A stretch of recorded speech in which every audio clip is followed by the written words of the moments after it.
आज international forum पर भारत कुछ बोलता है, सारी दुनिया कान खोलकर सुनती है भारत बोल क्या है।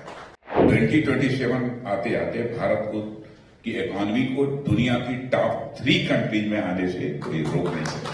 हम लोग का लक्ष्य है कि आगामी 5 से लेकर 10 वर्ष के अंदर भारत में गरीब नाम का एक भी व्यक्ति शेष नहीं बचना चाहिए। मैं विश्वास के साथ कह सकता हूं कि इंटरनेशनल कम्युनिटी में भारत का स्टेशन बढ़ा है।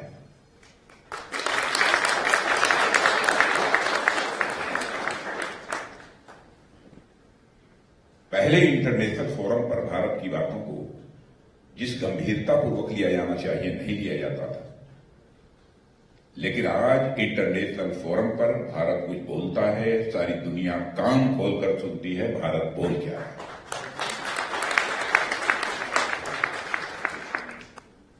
यह भारत की हैसियत बनी है। अब यदि आप जानना चाहते हैं कि होगा आपको भारत के बारे में, तो वहां के डिफेंस मिनिस्टर हैं राजनाथ सिंह, इनका ये परसेप्शन होगा, इसलिए बोल रहे हैं। भारत और दुनिया का ताकतवर देश है।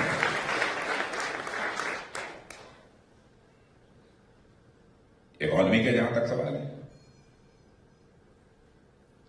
पहले भारत की इकोनॉमी फ्रेजाइल 5 में खड़ी थी,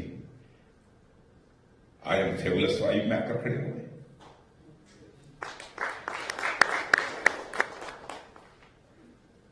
ये मॉर्गन स्टैनली फर्म कहां की है बात है? यूएस की है मॉर्गन स्टैनली, ये फाइनेंशियल फर्म है।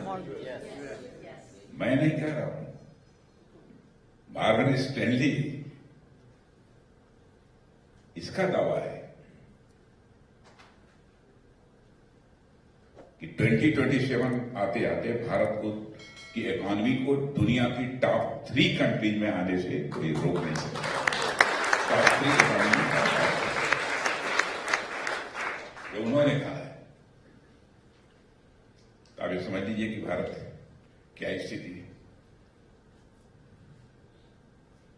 और इसमें Bharat one of the fastest growing major economy है।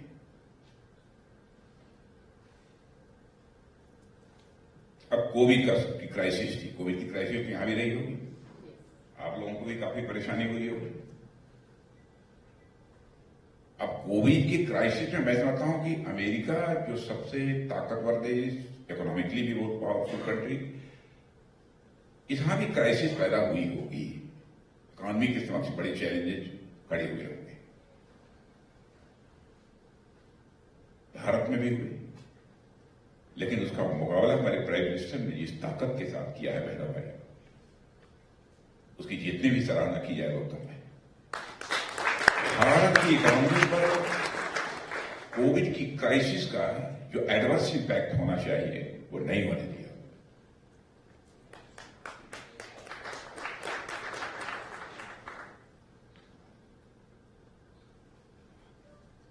और हमारी इकोनॉमी तेजी के साथ आगे बढ़ रही है। और इन 10 वर्षों के अंदर 25 करोड़ लोगों को पॉवर्टी लाइन से बाहर करने में हमारी गवर्नमेंट ने कामयाबी हासिल की।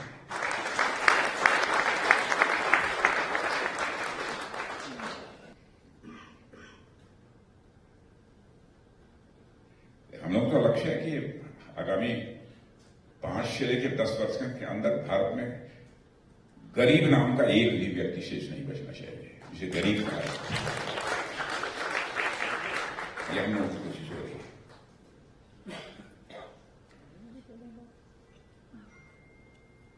और रेट ऑफ इन्फ्लेशन का जहां तक प्रश्न है, रेट ऑफ इन्फ्लेशन भी भारत में दूसरी कंट्रीज को यदि देखेंगे तो उनके कंपैरिजन में ये काफी कम है। और जुलाई में जो आंकड़े आए हैं उसमें तो रिटेल इन्फ्लेशन यानी महंगाई की दर 3.54% दर्ज की गई है, जो पिछले 5 वर्षों में सबसे निचले स्तर पर है।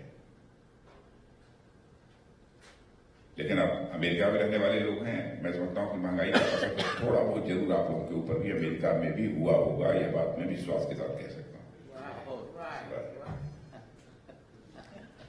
फॉरेन एक्सचेंज रिजर्व, यह भी किसी कंट्री की इकोनॉमी की स्ट्रेंथ क्या है, ताकत क्या है, इसको ये बतलाता है। पहले हमारे यहां क्राइसिस थी इसकी। आज हमारा $675 बिलियन के रिकॉर्ड स्तर पर यह हमारा फॉरेक्स जिसे बोलते हैं वो पहुंच चुका है। और एक्सपोर्ट भी हमारे देश में जिस तरीके से हो रहा है आप सब लोग अच्छी तरह जानते होंगे। मैं डिफेंस मिनिस्टर हूं। पहले जितने भी डिफेंस इक्विपमेंट्स और डिफेंस रिलेटेड जितने भी आइटम्स हुआ करते थे तो हम लोग दुनिया के दूसरे देशों से इंपोर्ट करते थे।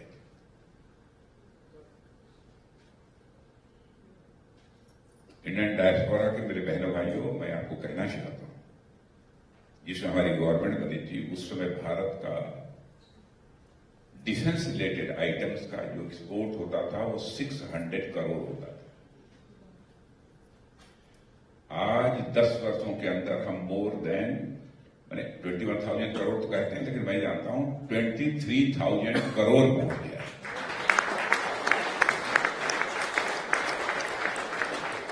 आप ये कहें कैसे होगा? विल पावर चाहिए। आधा काम तो केवल विल पावर से होता है और आधा काम पॉलिसी से होता है, प्लानिंग से होता है। विल पावर ना हो तो आपकी पॉलिसी प्लानिंग सारी धरी रह जाएगी। जिस टारगेट को आप अचीव करना चाहते हैं वो नहीं कर सकते। अब हम लोगों ने मोर देन 5,000 आइटम्स की एक पॉजिटिव इंडिजिनाइजेशन लिस्ट बनाई है। पॉजिटिव उसका नाम दिया है, इंडिजिनाइजेशन लिस्ट। यह आइटम्स किसी भी सूरत में दुनिया के दूसरों से हम इंपोर्ट नहीं करेंगे। यह सारे आइटम बनेंगे, भारत में बनेंगे, भारतवासियों के हाथों से बनेंगे, भारत की धरती पर ही बनेंगे।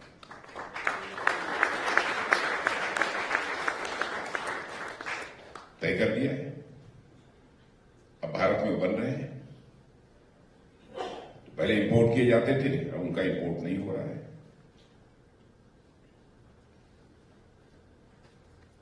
सरकारें काम कैसे करती हैं?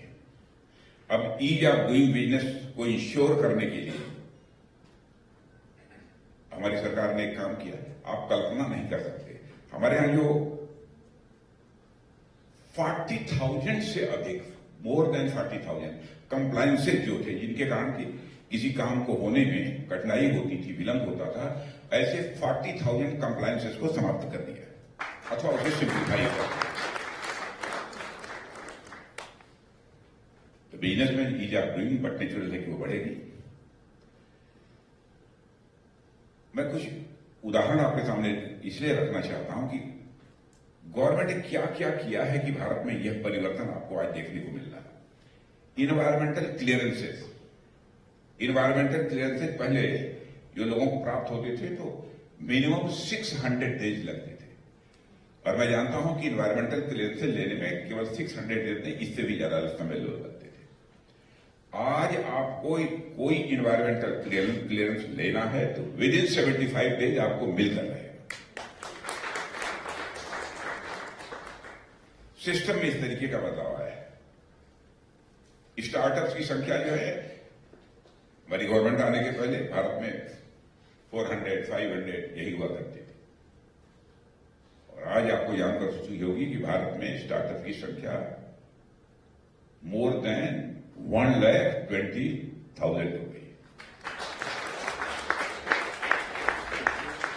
और यूनिकॉर्न्स को यदि देखें, जिनकी की पूरी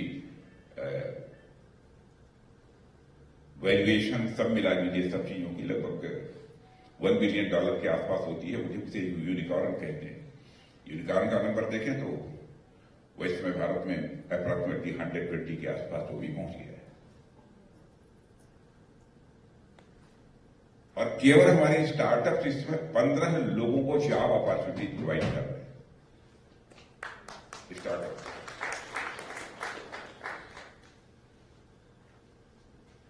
मोबाइल का सामर्थ्य हम लोग दुनिया के दूसरे देशों से बराबर भारत में इंपोर्ट करते थे।